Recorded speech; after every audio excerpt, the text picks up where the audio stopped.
But given the speed at which this is happening, and this is, I'm not so much talking about JPMorgan, I'm talking in public policy terms, given the speed at which this technology is coming, what do governments, what does the US government, what do other governments need to be doing right now to prepare societies for that? I have a plan to retrain people, relocate people, income assist people. I'll give you a thought exercise, okay? 2 million commercial truckers in the United States. You know, it may get to the point where you can push a button, you're going to save lives, it's going to be faster, you're going to save CO2, it obviously makes sense. And should you do it all at once if 2 million people go from driving a truck, making $150,000 a year, to a next job might be $25,000? No, you'll have civil unrest.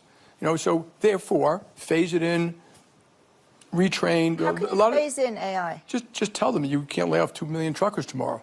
You can phase it in over. So you want the government to tell you you can't lay off a whole bunch of people at JPMorgan? And we would agree.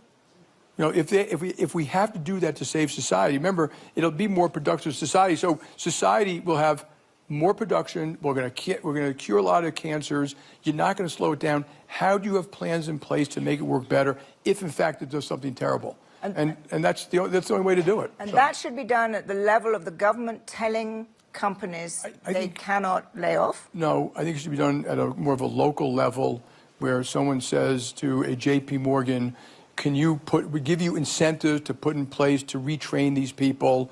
Can you slow this down and give people income assistance? Yeah, we could do stuff like that. We're not going to kill all of our employees tomorrow because of AI. We're just not like that. Absent that, will in 5 years' time, will JPMorgan have fewer employees than it has now? Well, if we're good, we'll have, we're growing still around the world. But my guess is it'll be fewer employees, yeah.